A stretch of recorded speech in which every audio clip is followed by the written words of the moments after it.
Hello दोस्तों, स्वागत है आप सभी का। मैं हूं आपके साथ रत्नेश कुमार गिरी और आप सभी का स्वागत करता हूं अपने इस यूट्यूब चैनल पर जिसका नाम है विशेष ज्ञान एडु ज्ञान। आज के टॉपिक में हम लोग बात करेंगे भारत सरकार द्वारा किए जाने वाले डेयरी पॉलिसी में बदलाव के बारे में, जिसको लेकर के किसानों में खासतौर पे दुग्ध उत्पादक किसानों के अंदर हड़कंप मच गया है। और इसको लेकर के बहुत सारे किसान संगठनों ने और डेयरी यूनियन ने हड़ताल और प्रदर्शन की धमकी भी दे डाली है। देखते हैं ये पूरा मुद्दा क्या है और इसी क्रम में हम लोग केका, भारत ऑस्ट्रेलिया रिलेशन और भारतीय किसान यूनियन ने जो प्रदर्शन की धमकी दी है उसके बारे में बात करेंगे। एक और बात कहना चाहूँगा दोस्तों कि हम सभी किसी न किसी व्यक्तित्व से प्रभावित ज़रूर होते हैं। तो सरकार के बारे में अगर आप किसी सरकार को या किसी पार्टी विशेष को सपोर्ट करते हैं, कीजिए, अच्छी बात है, हम सभी को करना चाहिए।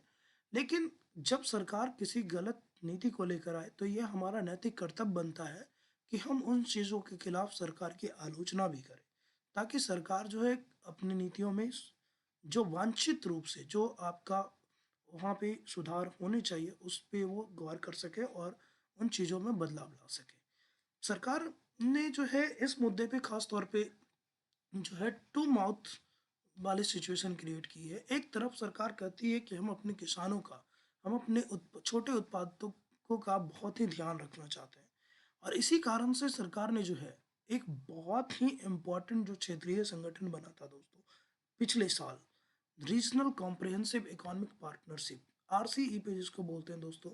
ये आपके आसियान के जो 10 देश हैं, जो दक्षिण पूर्व एशिया के जो 10 देशों का जो समूह है, अब जिसमें Indonesia, Singapore, Malaysia, Myanmar, Brunei, Vietnam समेत 10 देश आते हैं।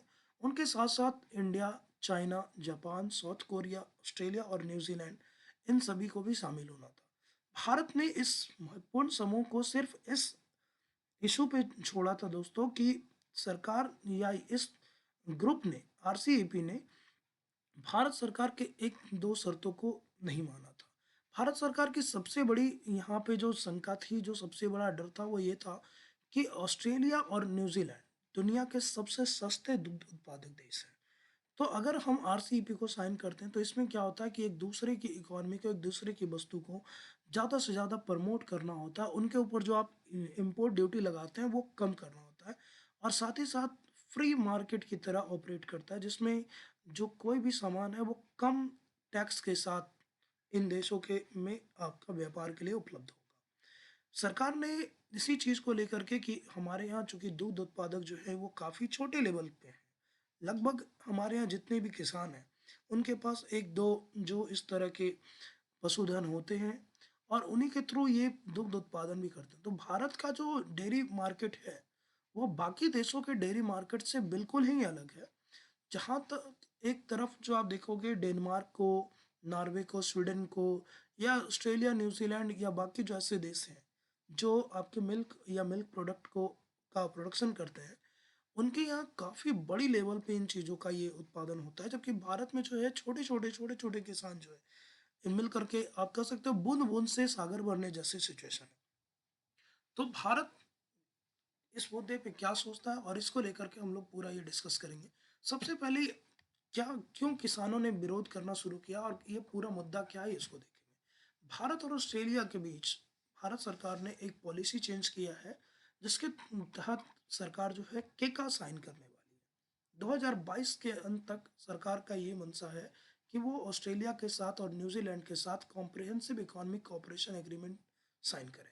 अब ये क्या है दोस्तों, चूंकि हम लोगों ने आरसीईपी छोड़ा, तो हम ये मेनली हमारा यहाँ डर था आरसीईपी छोड़ने का कि हम चीन के सामान चूंकि आमतौर पे सस्ते होते हैं और चीन भी आरसीईपी में है, तो अगर हम उसको शामिल करेंगे तो इसमें क्या होगा कि चीन के सामान के ऊपर हम उतनी ज़्यादा बैन नहीं लगा सकते हैं, हम उनके ऊपर उतना ज़्यादा इम्पोज ड्यूटी नहीं कर सकते।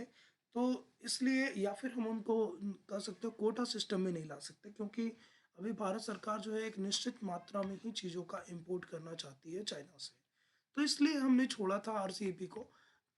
लेकिन भारत सरकार ये भी चाहती है कि उसके जो आरसीईपी के जो मेंबर कंट्री हैं, खास तौर पे Japan, south Korea, New Zealand, Australia, इन सभी के साथ हमारा व्यापारिक भागीदारी काफ़ी अच्छी हो। उसको लेकर के सरकार जो है इस तरह के एग्रीमेंट के का और बेका इस तरह की चीज़ों को साइन करते रहती है। तो सरकार ने ये बोला है कि हम 2022 के अंत तक केका साइन करेंगे। अब इसका असर हमारे पूरे भारत के जो मार्केट है उसके ऊपर पड़ने वाला है, और सबसे ज़्यादा जो असर पड़ेगा दोस्तों ये हमारे डेयरी पे पड़ेगा। क्योंकि मैंने पहले ही बोला कि आपका ऑस्ट्रेलिया और न्यूजीलैंड जो है दुनिया के सबसे सस्ते दूध उत्पादक देशों में से एक है, और भारत की जो मार्केट है इससे बिल्कुल, खासतौर पे जो डेयरी मार्केट है इससे बिल्कुल अपोजिट है। अभी एट प्रेजेंट बात करें तो भारत सरकार जो है या तो मिल्क और मिल्क प्रोडक्ट पे बैन लगा रखी है उनके इंपोर्ट पे, या फिर कुछ देशों से जो मिल्क प्रोडक्ट आते हैं, खासतौर पे जो चीज़ हो गया और बाकी इस तरह के जो योगर्ट वगैरह हैं, उनके ऊपर हम लोग हैवी इंपोर्ट ड्यूटी लगाते हैं ताकि वो सामान महंगा हो और हमारी जो घरेलू बाजार है, घरेलू उत्पादक हैं, उनके हित बने रहे। लेकिन जब हम केका जैसी चीज़ों को साइन करेंगे तो ये चीज़ें हमारा, ये जो हमारा सेफ गार्ड है जो हम लोगों ने लगा रखा है, ये चीज़ें हम नहीं कर पाएंगे, और उनका सामान जो है बहुत ही कम दरों के साथ, बहुत ही कम टैक्स के साथ हमारे मार्केट में उपलब्ध होगा। अब इसके दो पहलू हैं दोस्तों, एक आप किसान या दूध उत्पादक के नज़रिए से देखिएगा, और दूसरा उस आम नागरिक के नज़रिए से देखिएगा जो बाजार से पैकेट दूध परचेज करता है। इन दोनों नज़रिए से देखिएगा, फिर अपने जो कंसेंसस अपना नज़रिया बनाइएगा और कमेंट सेक्शन में बताइएगा कि भारत सरकार का ये जो पॉलिसी चेंज है ये सही है या नहीं। एट प्रेजेंट बात करें तो भारत जो है दुनिया का सबसे बड़ा दूध उत्पादक देश है, साथ ही साथ ये दुनिया का सबसे बड़ा दूध उपभोक्ता भी है। हम लोग सबसे ज़्यादा उगाते भी दूध का उत्पादन भी करते हैं और सबसे ज़्यादा दूध का उपयोग भी करते हैं। इसलिए भारत का जो एक्सपोर्ट है वो काफ़ी ही, अगर ग्लोबल लेवल पे देखें तो काफ़ी ही कम रहा है। 2019-20 की बात करें दोस्तों तो भारत का जो मिल्क और मिल्क प्रोडक्ट, डेयरी प्रोडक्ट का जो एक्सपोर्ट था वो लगभग आपका 51,000 मैट्रिक टन के आसपास था, जो अगर प्राइस वैल्यू की बात करें तो ये लगभग 1300 करोड़ के आसपास आएगा। अगर हम बात करें सबसे ज़्यादा एक्सपोर्ट की, डेयरी एक्सपोर्ट की, तो ये हम लोग यूएई, भूटान, टर्की, इजिप्ट और यूएस को करते हैं। इसके साथ ही अगर हम देखें तो भारत जो है दुनिया का सबसे ज़्यादा पशुधन रखने वाला भी देश है, जहाँ पर लगभग 3 करोड़ से ज़्यादा पशुधन है। और भारत में दूध जो है लगभग 8,000 साल पहले से उपयोग में लाया जा रहा है। अगर इसके रूट की बात करें, हिस्टोरिकल रूट की, तो लगभग 8,000 साल पहले से हम लोग जो है भारत में दूध और इस तरह की चीज़ों के, डेयरी प्रोडक्ट के उपयोग की बात कही जाती है। और सबसे पहले जो है आप देखो तो ज़ेबू कैटल वगैरह जो है सबसे पहले पालने यूज़ किए गए थे इस चीज़ के लिए। डे अगर आपको याद हो और आप हिस्ट्री में थोड़ा बहुत भी इंटरेस्ट रखते हो या रामायण महाभारत जैसे सीरियल आपने देखे होंगे, तो रामायण महाभारत में या हिस्ट्री में आपको वैदिक पीरियड मिलेगा, यानी जहाँ पर राम, सीता, इस तरह के जो लोग थे उनके काल की बात करें तो यहाँ पर जो है पशु सबसे महत्वपूर्ण हिस्सा था, और गाय जो थी वो सबसे बड़ा धन माना जाता था। इनफैक्ट उस समय के जो युद्ध भी होते थे वो, उनको गविष्टि बोला जाता था, यानी गायों की खोज। तो उस समय पशुधन सबसे ज़्यादा महत्वपूर्ण था, क्योंकि उस समय कृषि जो है, कृषि का महत्व घट गया था और पशुपालन जो है काफ़ी प्रचलित था, खास तौर पे आर्यों के समय। तो वैदिक पीरियड के टाइम में जो है आपका दूध और इससे बने हुए चीज़ें जो हैं काफ़ी ज़्यादा इम्पोर्टेंट थी। इनफैक्ट इसका उपयोग जो है खाने के साथ साथ धार्मिक कार्यों में भी किया जाता था। अगर बात करें 20वीं शताब्दी की, तो हम लोगों ने जो है ऑपरेशन फ्लड या सफ़ेद क्रांति के थ्रू हम लोगों ने क्या किया, डेयरी प्रोडक्ट का उत्पादन जो है बढ़ाया था, और आज के टाइम में जो है भारत जो है दुनिया के सबसे बड़े डेयरी उत्पादकों में से एक है।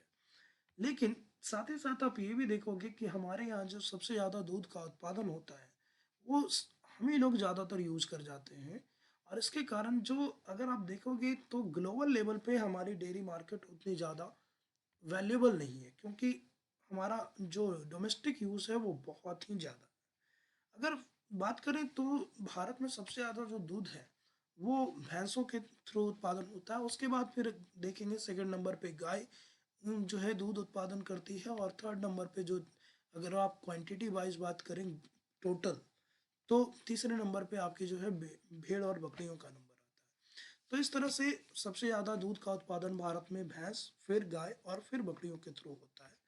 लेकिन हमने पहले ही बोला कि इन चीज़ों का ग्लोबल लेवल पे जो आपका इम्पैक्ट है वो लगभग ज़ीरो है, क्योंकि हम लोग घरेलू लेवल पे इसको बहुत यूज़ करते हैं। अगर आप रेगुलेटरी अथॉरिटी की बात करें तो भारत में जो है इस कौन कौन सी एजेंसीज को देखेगी, तो आपकी जो मिनिस्ट्री ऑफ एनिमल हस्बेंड्री है, डेयरिंग एंड फिशरीज है, आपका डेयरी डेवलपमेंट बोर्ड हो गया, और जो आपकी FSSAI है वो इन चीज़ों को रेगुलेट करती है और इन चीज़ों को देख रेख करती है। अब फाइनली फार्मर की कंसर्न क्या है, फार्मर क्यों इस चीज़ का विरोध कर रहा है, तो उस चीज़ को हम लोग देखेंगे। फार्मर का ये कहना है कि इसके कारण क्या होगा कि जो जो डेयरी प्रोडक्ट है वो आपके सस्ते हो जाएंगे। फिर दूसरा, जो प्राइस रियलाइजेशन होगा। थर्ड में आपकी अनएम्प्लॉयमेंट बढ़ेगी। फिर आपका सरकार से वो वापस सवाल पूछते हैं कि जब इसी मुद्दे को आपको ओके करना था और ग्रीन सिग्नल देना था, तो आपने RCEP को क्यों छोड़ा। फिर जो लाइवलीहुड की बात है कि ये जो भारत में ना सिर्फ ये एक व्यवसाय है, बहुत सारे लोगों की ये जीवन रेखा का भी साधन है। और फिर एक फॉल्स नैरेटिव की भी बात हो रही है कि भारत के सरकार के बहुत सारे संगठन जो है इसके बारे में गलत राय व्यक्त करते हैं। इन सभी चीज़ों को हम बारी बारी से देखेंगे कि क्या है ये पूरा आर्ग्यूमेंट। तो सबसे पहले देखिए, किसानों ने ये कहा है कि इन इसके कारण क्या होगा कि आपका इसके कारण क्या होगा कि जब आप इन चीज़ों को ओके करेंगे तो हमारे जो बाज़ार है वहाँ पे चीप डेयरी प्रोडक्ट जो है काफ़ी ज़्यादा आ जाएंगे, जिसके कारण जो है हम उनसे compete नहीं कर पाएंगे। और उसके कारण क्या होगा कि विदेशी जो आपके डेयरी मैन्युफैक्चर कंपनीज हैं, प्रोडक्शन कंपनीज हैं, उनका जो बोलबाला हमारे मार्केट में बढ़ जाएगा। फिर दूसरा ये बोलते हैं कि चूंकि भारत में जो है दूध का उत्पादन घरेलू लेवल पे होता है, तो भारत में अभी क्या है कि लोग को, खासतौर पे किसानों को काफ़ी ज़्यादा ग्लोबल लेवल पे जो दूध के दाम है उससे काफ़ी ज़्यादा यहाँ पे किसानों को और डेयरी वाले को मिलते हैं उसके प्राइस। अगर विदेशी मार्केट को अलाउ किया जाएगा तो इनकी आमदनी में काफ़ी ज़्यादा तेज़ गिरावट आएगी, जिसके कारण किसानों की और दूध उत्पादकों की जो संख्या है और उनकी जो इनकम है वो बहुत तेज़ी से गिरेगी। क्योंकि एक तो हमारे यहाँ पर उतने ज़्यादा बड़े लेवल पे इसका उत्पादन होता नहीं है, और दूसरा जो ऑस्ट्रेलिया और न्यूजीलैंड में जो वहाँ पर जो उनकी प्रजातियाँ हैं वो बहुत ही ज़्यादा प्रोडक्टिविटी प्रदान करती हैं, लगभग 30 लीटर पर डे के हिसाब से।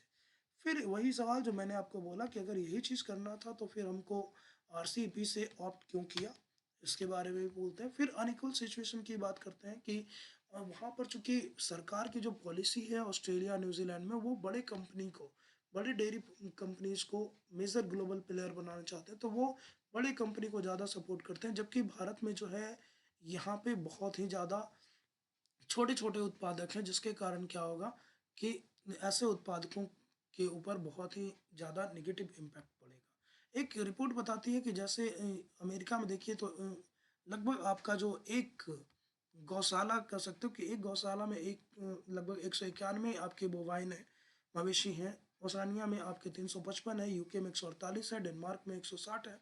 तो ऐसे में भारत पे बात करें तो प्रति गृह में अगर देखें तो लगभग दो ही आपको मिलेंगे। तो ये दूसरा इशू रहा है, जिसके कारण किसानों ने लगातार इस चीज़ का विरोध किया है कि इसके कारण क्या होगा कि एक अनहेल्दी कंपटीशन बढ़ेगा।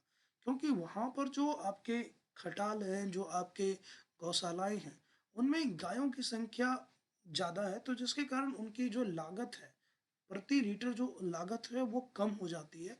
और जबकि भारत में जस्ट इसका अपोजिट है। आप देख सकते हो कि यहाँ पर प्रति गृह अगर आप देखो या प्रति गौशाला आप देखो तो सिर्फ 2 गायों का ही जिक्र होता है, जो कि ग्लोबल लेवल के हिसाब से बहुत ही ज़्यादा कम है। इसके कारण क्या होगा कि हमारी जो दूध प्रति लीटर दूध की उत्पादकता है वो ज़्यादा होगी और हम compete नहीं कर पाएंगे उनसे। फिर वही चीज़ें कि ये लाइवलीहुड की बात है, क्योंकि भारत में लगभग 7 करोड़ लोग, 70 मिलियन दोस्तों, लगभग 7 करोड़ लोग ऐसे हैं जो डेयरी सेक्टर से जुड़े हुए हैं। चाहे वो दूध उत्पादक महिलाएं हों, चाहे वहाँ काम करने वाले लोग हों, चाहे वो उसको प्रोसेसिंग करने वाले यूनिट हो। इन सब की बात करें तो ये लगभग 7 करोड़ लोगों की जीविका से जुड़ा हुआ है। जबकि वहाँ पर अगर आप देखें तो ऐसी चीज़ों में अगर हम लोग ऑस्ट्रेलिया और न्यूजीलैंड के को ये करेंगे तो उससे इन सभी चीज़ों का, खास तौर पे ये जो 8 करोड़ 7 करोड़ जो किसान हैं और डेली वर्कर हैं, इनकी जीविका पे बहुत ही ज़्यादा नकारात्मक प्रभाव पड़ेगा, इनकी आजीविका छीनने का डर बना रहेगा। अब एक और बड़ी चीज़ है दोस्तों कि नीति आयोग जैसे प्रतिष्ठित संस्था ने एक बात बोली है और उन्होंने ये बोला कि भारत में जो है, चूंकि भारत की जनसंख्या बहुत तेजी से बढ़ रही है, तो भारत में आने वाले समय में दूध की समस्या बहुत ही ज़्यादा तेजी से गहराएगी और भारत को यहाँ पर क्या है, चीज़ों को इम्पोर्ट करना पड़ेगा। इसलिए हम लोग जो है और भारत सरकार जो है इस नीति में बदलाव ला रही है ताकि हम ऑस्ट्रेलिया और बाकी जगहों से क्या है सस्ते दरों पे ला सकें। जबकि अगर हम बात करें भारत के दूध उत्पादन की, तो अभी हमने देखा था कि भारत जो है काफ़ी हद तक सेल्फ सफिशिएंट है।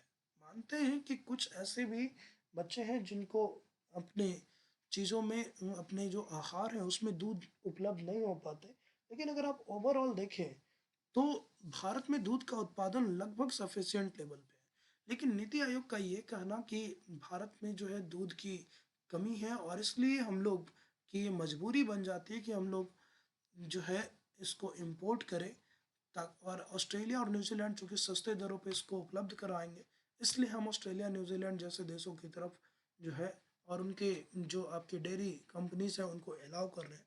तो ये एक फॉल्स नैरेटिव है, ये आमतौर पे हमारे डाटा से या हमारे आंकड़ों से मैच नहीं करता।